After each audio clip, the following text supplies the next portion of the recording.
처갓집에 모임이 있었는데 4살짜리 딸을 데리고 갔습니다. 식사는 레스토랑이 있는 집하고 거리가 어정쩡했습니다. 택시를 타자니 너무 가깝고 전철을 타자니 한역도 채 안 되는 거리였습니다. 어쩔 수 없이 가족들이 우르르 한 무리가 레스토랑으로 걸어오기로 했습니다. 근데 이 남편하고 아내가 키는 비슷한데 남편은 약간 좀 마른 체격, 약간 좀 호래호래한 체격, 아내는 약간 좀 튼튼한 체격, 그렇습니다. 이제 아무래도 남편이 남자인지라 아무리 마른 체격이라도 자기가 그래도 남자스럽게 아이를 업었습니다. 애가 4살쯤 되면 잘 업히려고 합니다. 안 그러려고 하고 업고 갑니다. 그래서 업고 가가지고는 이제 식사를 다 끝나고 올 때도 또 아이를 업으려고 이렇게 업었는데 아내가 옆에서 이렇게 얘기했습니다. 여보, 너무 힘들지? 내가 업어줄게. 그랬더니 남편이 진짜? 그러는 거예요. 약간 놀란 표정으로 물었습니다. 아내가 그럼 당연하지. 뭐 힘들다고 무겁지도 않는데. 그랬습니다. 남편이 웃으면서 이렇게 얘기했습니다. 역시 몸이 튼튼한 아내가 있으니까 좋구나. 그러면서 아이를 내리면서 옆에 처제한테다가 넘겨주고 마누라의 등에 덥석 엎었다고 합니다. 여보 힘들지? 업어줄게. 이 말을 착각한 거예요. 자기를 업어준 줄 알고 자기가 덥석 엎었대.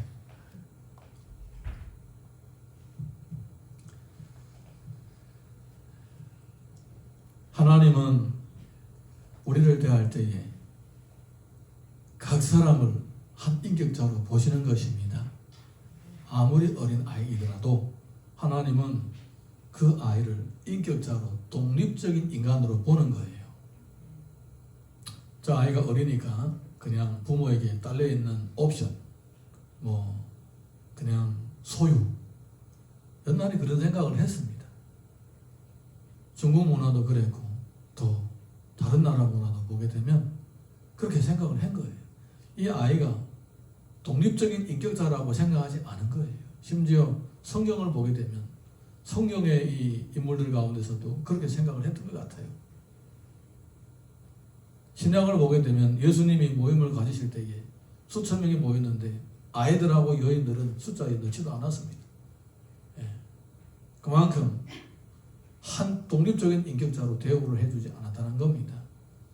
근데 성경을 자세히 보면 그렇지 않습니다. 성경은 하나님은 한 사람 한 사람을 다 자기의 형상을 따라서 만들었다고 하셨습니다. 할렐루야.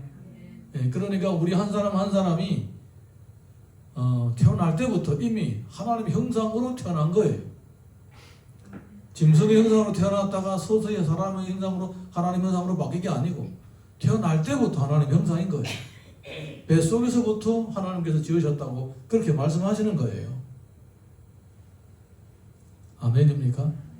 그래서 아이를 나하고 커뮤니케이션이 가능한 존재라는 것을 잊지 말아야 됩니다. 교통이 가능한 존재라는 것입니다. 하나님께서 우리를 보실 때에 우리를 보든가 아니면 우리 아이를 보든가 다 똑같게 보시는 거예요. 하나님과 영이 통할 수 있는 통하는 것이 가능한 존재라고 보시는 거예요. 얼마나 큰 비밀인지 모릅니다. 우리가 하나님과 통할 수가 있다는 거예요. 에어컨 히터 좀 끌게요.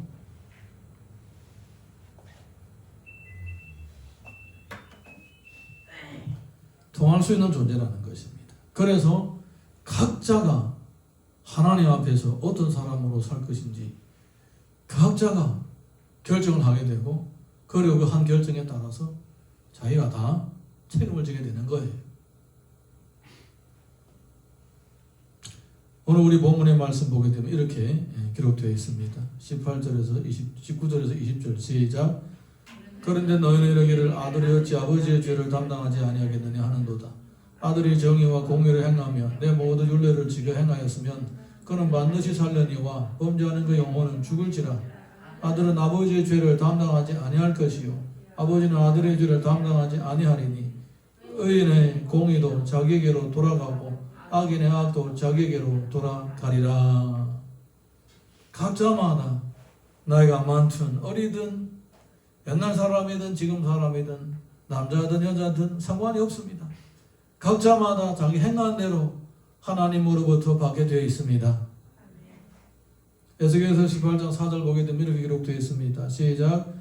모든 영혼이 다 내게 속한지라 아버지의 영혼이 내게 속한 것 같이 그의 아들의 영혼도 내게 속하였나니 범죄하는 그 영혼은 죽으리라.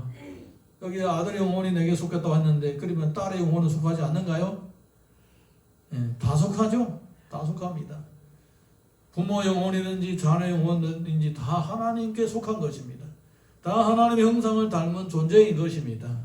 그래서 하나님의 형상을 닮았기 때문에 스스로 자기가 의사결정을 할 수가 있게 되고 또 그 의사결정을 한 것 때문에 전적으로 책임을 지게 된다는 것입니다. 마태복음 16장 27절 보겠습니다. 시작. 인자 아버지 영광으로 천사들과 함께 오리니 그때 각 사람이 행한 대로 갚으리라.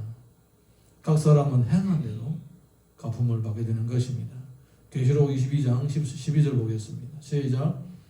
보라 내가 속히 오리니 내가 줄 상이 내게 있어 각 사람에게 그 행한 대로 갚아주리라. 예수님께서 다시 오실 때에 각 사람이 행한 대로 갚아주시겠다고 말씀하셨습니다. 이것은 성경에서 우리들에게 보여주신 변치 않는 진리입니다. 우리는 어떤 것을 했는지에 따라서 하나님으로부터 칭찬을 받든지 아니면 책망을 받든지 어떤 것을 행함에 따라서 죽든지 살든지 결정되는 것입니다. 그러므로 현재 내가 이렇게 살고 있는 것은 전적으로 내가 결정하고 내가 행한 것이기 때문에 다른 사람을 원망할 이유도 없고 원망해도 안 되는 거예요. 이 전부 다 누구 때문입니까? 누구 때문입니까? 사회가 안 좋아서 그렇습니까? 코로나 때문에 그렇습니까? 안 그렇습니다. 다 내 때문인 거예요. 내 인생이 잘 돼도 내 때문이고 못 돼도 내 때문인 거예요. 나의 복이 내가 그렇게 살았기 때문에 그렇게 되는 거예요. 아멘입니까? 나의 선택의 결과라는 겁니다. 나의 선택의 결과. 지금 내가 겪고 있는 모든 것들은 다 나의 선택. 이전에 내가 언젠가 모르고 알고 선택했던 결과가 지금의 나를 만드는 겁니다. 어떤 경건하신 분이 기도할 때에 예수님을 인격적으로 만나고 기도할 때에 자기가 아주 어릴 때 엄마의 뱃속에서 발로 엄마를 걷어받아 찾던 생각이 나더래요. 어떤 분이 기억이 나더래요. 그래서 그것까지 회개를 했다고 합니다. 그것까지 회개를 했다고 합니다. 철저하게 회개를 했죠. 그것도 다 죄가 되는 거예요. 기분 나쁘다고 발로 차버려. 뱃속에서부터. 그것까지 다 죄로 느껴지고 하나님 앞에 회개를 했다는 거예요. 죄는 반드시 그 죄로 인한 결과가 돌아오게 되는 것이고 의도 반드시 그 의로 인한 좋은 열매가 돌아오게 되는 것입니다. 자, 우리 이어서 에스겔 18장 21절에서 23절 보겠습니다. 시작. 그러나 의인이 만일 그가 행한 모든 죄에서 돌이켜 떠나 내 모든 율례를 지키고 정의와 공의를 행하면 반드시 살고 죽지 아니할 것이라. 그 범죄한 것이 하나도 기억함이 되지 아니하리니 그가 행한 공의로 살리라. 주 여호와의 말씀이니라. 내가 어찌 악인이 죽는 것을 조금인들 기뻐하랴. 그가 돌이켜 그 길에서 떠나 사는 것을 어찌 기뻐하지 아니하겠느냐. 어떤 악인이 자기의 잘못한 것을 회개하고 돌이켰다는 거예요. 그러면 그 예전에 지었던 죄를 하나님께서 다 안 지은 것처럼 보신다는 거예요. 이사야서 1장 18절 보게 되면 이런 말씀이 있습니다. 다 같이 읽습니다. 시작. 여호와께서 말씀하시되 오라 우리가 서로 변론하자. 너의 죄가 주홍 같을지라도 눈과 같이 헤어질 것이요 진홍같이 붉을지라도 양털같이 희게 되리라. 하나님께서 죄인들을 이렇게 부르십니다. 오라는 것입니다. 네 오라, 혼내줄게. 이게 아니고 오라, 죄를 해결해 줄게. 그렇게 말씀하시는 거예요. 아이들이 모든 짓을 하고 난 후에 엄마가 오라면 잘 안 갑니다. 얻어맞을까 봐 아니면 야단 맞을까 봐 안 갑니다. 그렇지만은 괜찮다. 내가 야단치지도 않고 때리지도 않을 테니까 네가 옷을 먹여서 내가 씻어줄 테니까 빨리 오라. 그러면 아이들이 쭈뼛쭈뼛거리면서 눈치 살살 보면서 슬렁슬렁 옵니다. 예. 그래서 옷을 이제 먹여서 씻어주고 그러면 시름이 훅 놓입니다. 내가 못된 짓 해서 옷을 싹 더럽히는데 나를 때리지 않고 야단치지도 않는구나. 이렇게 시름이 놓이는 거예요. 하나님께서 우리를 오라고 하실 때에 그건 우리를 복되게 하시려고 하시는 것입니다. 우리 죄를 해결해 주시고 주님과의 관계 회복을 하게 하시고 또 평안한 삶을 주려고 하시는 것입니다. 근데 이걸 모르니까 예배드리려고 오라고 하면 죽으려고 하는 거예요. 예배드리려고 좀 오라. 완전히 도살장에 끌려가는 소처럼 안 가려고 버티는 거예요. 하나님께서 우리 보고 오라는 그것은 우리를 잘되게 하려고 오라고 생각하시는 것입니다. 믿습니까? 시편 103편 12절에서 14절 보겠습니다. 시작. 동이 소에서 먼 것 같이 우리의 죄과를 우리에게서 멀리 옮기셨으며 아버지가 자식을 긍휼히 여긴 같이 여호와께서는 자기를 경외하는 자를 긍휼히 여기시나니 이는 그가 우리의 체질을 아시며 우리가 단지 먼지 뿐임을 기억하심이로다. 하나님께서는 우리가 연약한 존재라는 것을 알고 계십니다. 그래서 우리가 주님 앞에서 돌이키면 내가 이제 더 이상 이악한 것들을 하지 않고 주님의 뜻대로 살겠다라고 그렇게 돌아오게 되면 하나님께서는 동이 소에서 본 것 같이 우리의 죄가를 우리에게서 멀리 옮기신다고 하셨습니다. 할렐루야. 이 암덩어리보다도 더 질긴 죄악을 잘라주시겠다는 거예요. 하나님께서 이것을 수술해서 잘라버리시겠다는 거예요. 몸에서 암덩어리가 생길 때에 병원에 가서 잘라놓으면 후유증이 생길 수도 있습니다.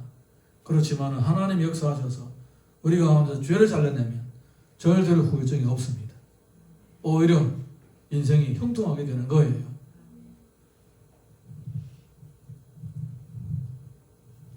우리가 이어서 본문의 말씀 18장 24절에서 25절 읽겠습니다. 시작. 만일 의인이 돌이켜 그 공의에서 떠나 범죄하고 악인이 행하는 모든 가증한 일대로 행하면 살겠느냐? 그가 행한 공의로운 일은 하나도 기억하면 되지 아니하리니 그가 그 범한 허물과 그 지을 죄로 죽으리라. 그런데 너희는 이르기를 주의 길이 공평하지 아니하나는도다. 이스라엘 족속아 들을지어다. 내 길이 어찌 공평하지 아니하냐? 너의 길이 공평하지 아니한 것이 아니냐? 결혼하고 나서 남편이 싹 바뀌었어요. 예전처럼 그렇게 친절하지도 않고 또 명절이라든가 기념일이라든가 이럴 때 생일 선물도 잘 안 사주고 그랬다고 합니다. 거기에다가 이제 주말만 되면 낚시하나 그렇게 잘 다녔대요. 낚시하려. 그래 마누라가 하도 주말에 낚시하러 자꾸 가길래 나도 가자. 주말에 심심한데 나도 따라가겠다. 그래가지고 애 데리고 애도 주말에 쉬니까 애를 데리고 세 식구가 차 몰고 낚시터에 간 거예요. 갈 때도 짐 바리바리 사가지고 가고. 그런데 남편이 또 그냥 낚싯대만 들고 흥얼거리면서 가는 거예요. 짐 같은 건 딱 아내가 뒤에서 메고 애를 데리고 가는 거예요. 힘들어서. 여보 왜 그래? 좀 들어줘. 결혼 전에는 그렇게 나를 잘 아껴주고 챙겨주더니 결혼하고 나니까 묵은 일 다 나한테 맡기고 이거는 아니잖아 그랬대요. 그랬더니 남편이 뒤를 돌아보면서 이렇게 얘기했대요. 낚시를 할 때에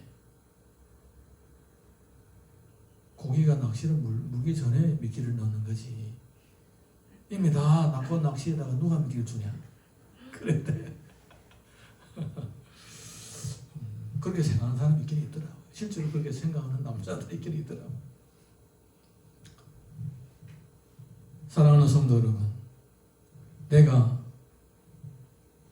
지금까지 주님의 은혜 가운데서 열심히 살아왔다고 하더라도 지금 죄를 지면 예전에 내가 행했던 모든 의는 다 필요 없는 거예요. 지금 지은 죄 때문에 하나님으로부터 책망을 받게 되는 거예요. 네. 이해가 되시죠? 네. 이해가 되셔야 합니다. 옛날에 내가 뭐 했는데 다 필요 없습니다. 지금 뭐 한 내가 중요한 거예요. 옛날에 한 것은 이미 하나님으로부터 다 상을 받았습니다.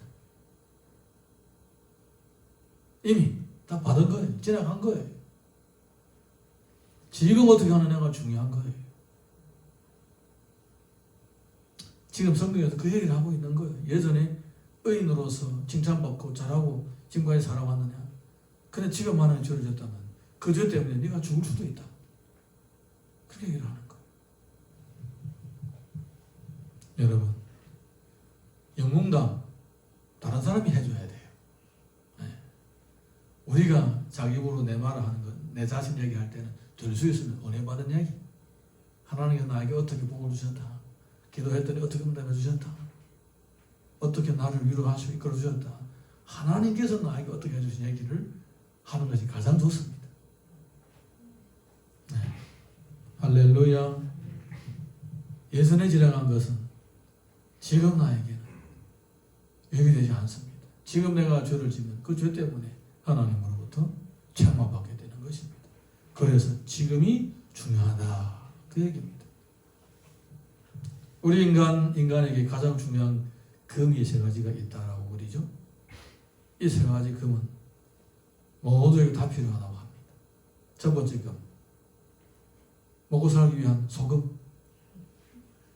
두 번째 금, 어디 가나 필요하고 주머니에 있으면 든든한 황금. 그 다음에 세 번째, 지금. 이 세 가지는 다 빼놓을 수 없는 것이라고 합니다. 지금이 중요한 거예요. 지금을 모든 것보다도 더 소중하게 여기십시오. 지금 뭐를 하는 것이 중요합니다. 자, 우리 고린도전서 10장 7절에서 12절 보겠습니다. 시작. 그들 가운데 어떤 사람들과 같이 너희는 우상 숭배하는 자가 되지 말라. 기록된 바 백성이 앉아서 먹고 마시며 일어나서 뛰는다 함과 같으니라. 그들 중 어떤 사람들이 음행하다가 하루에 23,000명이 죽었나니 우리는 그들과 같이 음행하지 말자.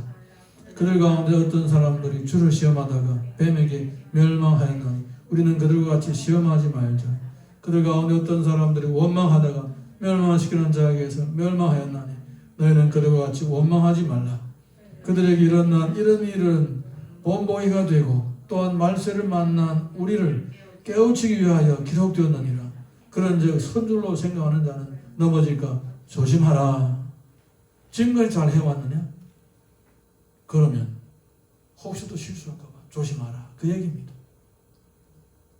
실수해서 하나님 앞에 죄를 지게 되면 옛날에가 아니라 지금 죄를 진 것 때문에 하나님으로도 책망받게 된다는 거예요. 그래서 지금이 중요하다는 겁니다. 우리에게 주어진 매 순간순간마다 늘 성령님의 인도하심에 민감하게 반응할 수 있기를 예수님의 이름으로 축복합니다. 에스겔 18장 26절에서 29절 읽어보겠습니다. 시작.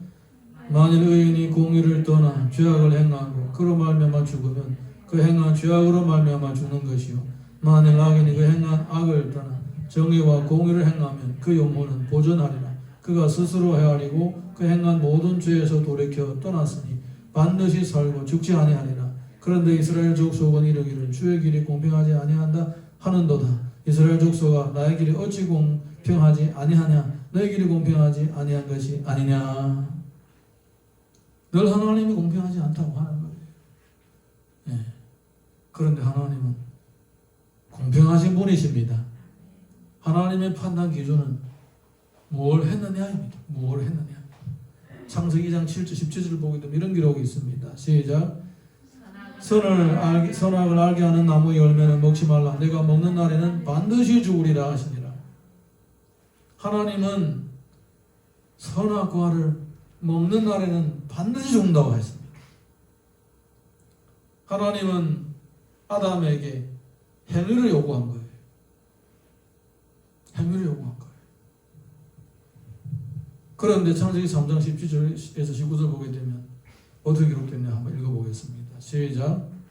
아담에게 이르시되 내가 내 아내의 말을 듣고 내가 내게 먹지 말라 한 나무의 열매를 먹었은즉 땅은 너로 말미암아 저주를 받고 너는 내 평생에 수고하여 그 소산을 먹으리라. 땅이 내게 가시덤불과 엉겅퀴를 낼 것이라. 내가 먹을 것은 밭의 채소인즉 내가 흙으로 돌아갈 때까지 얼굴에 땀을 흘려야 먹을 것을 먹으리니 내가 그것에서 취함을 입었음이라. 너는 흙이니 흙으로 돌아갈 것이니라 하시니라. 하나님은 정령 반드시 죽으리라고 하셨습니다. 그래서 아담이 죽었습니다. 반드시 죽으리라고 하셨기 때문에. 그리고 그 후부터 아담의 후손으로 태어난 모든 사람부터 우리에게까지 이르러 다 죄를 지음으로 죽게 되는 거예요. 앉을 수가 없습니다. 그것 때문에 죽는 거예요. 아담의 후손으로 태어나가지고 보는 것이 그거고 듣는 것이 그거기 때문에 어쩔 수 없이 자기 죄 때문에 죽는 거예요. 여기서 죽는다는 것은 육신의 죽음을 의미하는 거예요. 육신의 죽음. 영원한 멸망을 의미하는 게 아니고 육신의 죽음. 다 죽는 거예요. 그래서 다 죽는 거예요. 다행하게도 그래도 내가 죽기 전에 자녀를 낳아서 그 자녀들이 또한 나의 믿음과 또 주님을 사모하는 마음을 이어받아가지고 또 다음 세대에 넘겨주는 것이 참 다행입니다. 그렇지 못하면 어쩔 뻔했습니까? 주님의 오심을 기다리면서 그렇게 한 세대가 한 세대를 또 세워주고 그 세대는 또 다음 세대를 세워주면서 인류의 역사가 믿음의 족보가 이렇게 계속 이어져 온 거예요. 여러분, 죄의 결과는 죽음입니다. 사람이 죄 때문에 죽는 거예요. 하나가 죽을 줄 앉았는데요. 나중에 다 낱낱이 따져보게 될 겁니다. 하나님 앞에서, 보좌 앞에서 다 심판을 받게 될 거예요. 각자마다 자기 행한 대로 다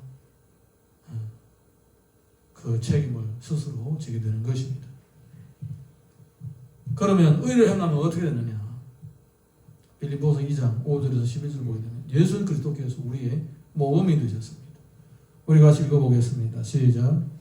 너희 안에 마음을 품으라. 곧 그리스도 예수의 마음이니 그는 근본 하나님의 본체시나 하나님과 동등됨을 취할 것으로 여기지 아니하시고 오히려 자기를 비워 종의 형체를 가지사 사람들과 같이 되셨고 사람의 모양으로 나타나사 자기를 낮추시고 죽기까지 복종하셨으니 곧 십자가에서 죽으심이라.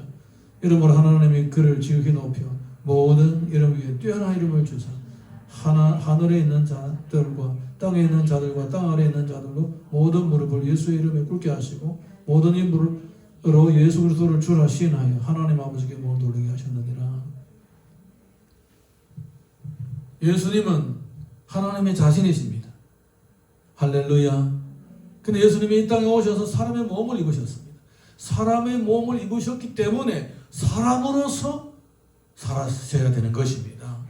그래서 그렇다면 완벽한 사람으로서 이 땅에서 어떻게 살아야 되느냐? 바로 십자가에 죽기까지 복종하셨다는 것입니다. 그렇게 죽기까지 하나님의 의를 이루셨다는 거예요. 그렇게 죽기까지 하나님의 의를 이루시니까 하나님이 그를 높이신 것입니다. 육신을 입고 오셨기 때문에 이런 과정들이 필요한 거예요. 네. 예수님이 바로 우리의 모범이 되신 거예요. 만약에 우리도, 물론 우리는 본질적으로 예수님과 다릅니다. 예수님은 죄가 없으시고 우리는 죄 속에서 태어났습니다. 본질은 다르지만 그럼에도 불구하고 우리가 예수님을 믿고 예수님을 주님으로 모시고 그리고 예수님의 인도하심을 따라 살고자 할 때에 하나님은 우리를 받아주시는 거예요. 때가 구질구질 묻은 손으로 자기 입에서 먹던 거를 엄마 보고 먹어주는 그 아이의 넘겨주는 음식을 거부하는 엄마가 없습니다. 다 받아주는 거예요. 그렇죠? 우리 자매님들도 그럴 거죠? 아따로 비켜! 이럴 부모가 거의 없습니다. 자식을 사랑하는 부모는 꼬시고 때가 안 맞는 손으로 주면 그대로 그냥 받아 먹어요. 배탈날지는 모르겠지만 그냥 받아 먹어요. 그게 사랑입니다. 사랑. 우리가 비록 우리의 하는 의가 마치 더러워진 옷과 같은, 지저분한 옷과 같은 그런 의지만, 그럼에도 불구하고 예수님 때문에 하나님께서 우리를 완벽한 것으로 받아주시는 거예요. 완벽하게 여겨서 받아주시는 것입니다. 이 놀라운 은혜 받고 살아가고 있는 거예요.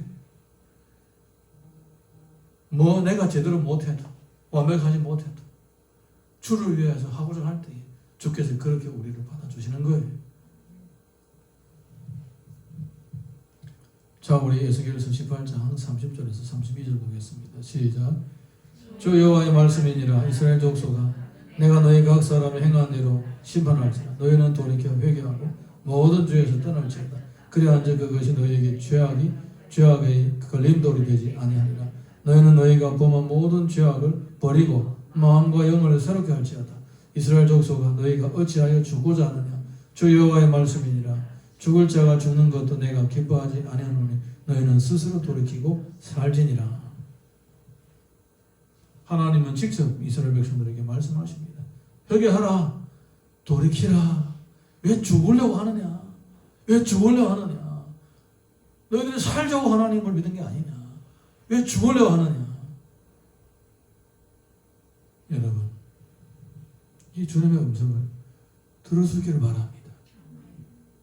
여러분이 지금까지 살아오면서 잘못한 것이 얼마나 많은지 몰라요. 제가 보기에도 많아요. 제가 보기에도. 미안한 얘기지만은 제가 보기에도 많아요. 안타까울 때가 많아요. 사람은 큰 죄를 지어서 망하는 게 아니라 사소한 것들이 계속 쌓여지면서 그게 나중에 큰 걸림돌이 되는 거예요. 뭐 어디서 불 질러서, 뭐 남의 물건 독질해서, 뭐 큰 죄를 지어서 뭐 법에 걸린 겁니까? 아니에요. 사람은요, 사소한 것 때문에 하나님 앞에 죄를 짓게 되고 쌓이는 거예요. 쌓이는 거예요. 여러분, 몸에 암도 하루 사이에 걸리는 게 아니에요. 나쁜 습관들이 10년, 20년, 30년 동안 축적돼 가지고 그게 몸에 이상을 일으키고 그 몸에 이상한 것들이 또 지속되면서 어느 날에 갑자기 문제가 생기는 거예요. 근데 그 문제 생긴데도 그냥 대수롭지 않게 놔뒀다가 그게 나중에 죽을 병이 되는 것처럼 죄가 그런 거예요. 물론 어떤 사람들에게는 큰 죄의 유혹이 올 때도 있습니다.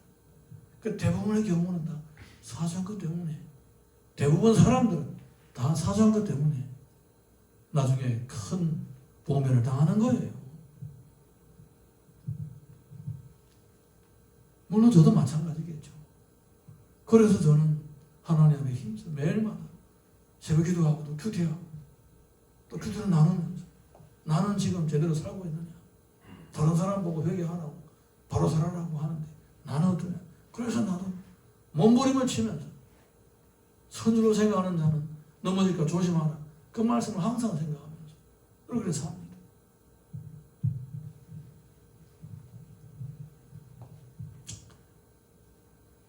비록 제가 주님 앞에서 바로 살고자 애를 쓰는 그 모습이 마치 나그노고 같은 인간의 의라고 할 수 있을지라도 예수님의 보혈로 말미암아 하나님 앞에서는 그것이 그렇게 아름다워 보이고 귀하게 보여지는 것입니다.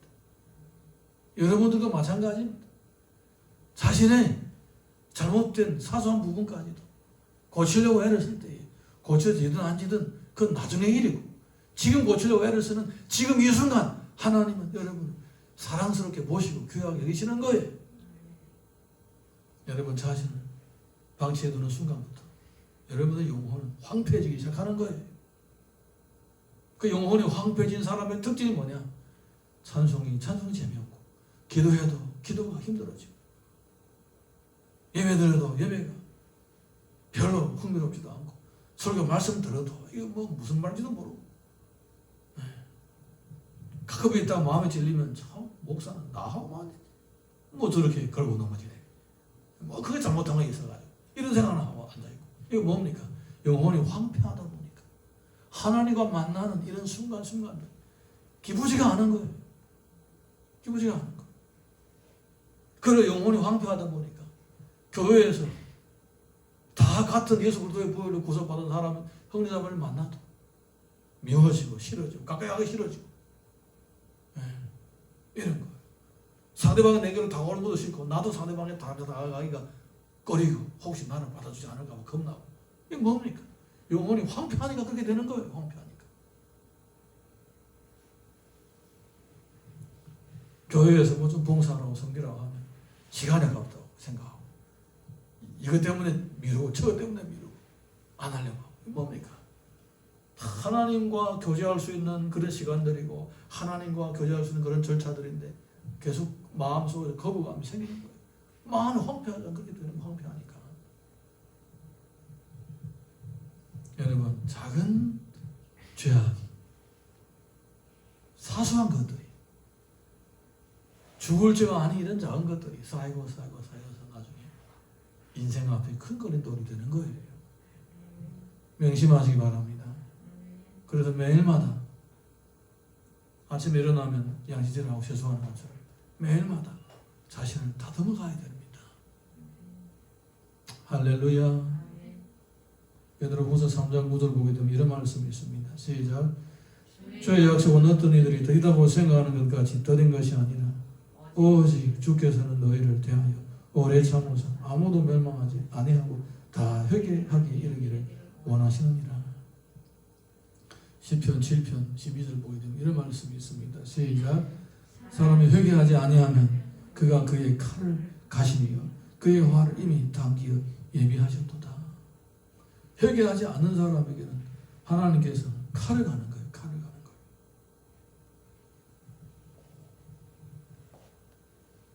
누가복음 3장 8절에서 9절 보겠습니다. 시작. 그러므로 회개에 합당한 열매를 맺고 속으로 아브라함이 우리 조상이라 말하지 말라. 내가 너에게 이르노니 하나님이 능히 이 돌들로도 아브라함의 자손이 되게 하시리라. 이미 도끼가 나무 불에 놓였으니 좋은 열매 맺지 아니하는 나무마다 지켜 불에 던져지리라. 좋은 열매를 맺지 않은 나무는 뭘 의미합니까? 삶의 열매가 없는 것입니다. 변화가 없다라는 것입니다. 예수님을 처음 믿을 때나 10년 후이나 20년 후이나 30년 후이나 변함이 없는 거예요. 그대로 있는 거예요. 그대로. 여러분, 내가 10년 전에 1,000만 원 가지고 있었습니다. 그 10년 전에 1,000만 원을 그대로 놔두고 있으면 지금은 예전에 10년 전에 1,000만 원 값이 갑니까? 갑니까? 계산이 안 됩니까? 10년 전에 값이 안 됩니다. 값이 확 떨어집니다. 돈은 놔두면 값이 떨어지는 걸 아시면서 왜? 이 귀하고 귀중한 이 믿음을 방치해두면 믿음은 타락해가는 것을 왜 모르십니까? 그래서 우리는 신앙생활이라는 것은 물을 거슬러 올라가는 물고기처럼 계속 자신을 다듬어가고 갖고 가야 되는 것입니다.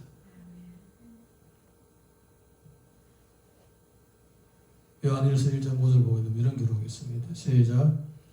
만일 우리가 우리 죄를 자백하면 그는 미쁘시고 의로우사 우리 죄를 사하시며 우리를 모든 불의에서 깨끗하게 하실 것이요. 여기에 바로 주님의 마음이 담겨 있는 거예요. 주님은 우리를 깨끗하게 하시기를 원하십니다. 예수 그리스도의 보혈로 우리 죄를 씻어주시고 하나님 자녀로 삼으신 다음에도 항상 죄를 멀리하고 바로 살기를 하나님께서 원하시고 또 그렇게 이끌어 가고 계십니다. 그 주님의 선하신 인도하심을 눈치를 채시고 사소한 것부터 실제 삶 속에서 사소한 행동부터 잘못된 것들 하나하나 고쳐가시기를 주님 이름으로 축복합니다. 예, 자리에서 다 같이 일어나셔서 우리 찬양 하나 부르고 기도하겠습니다.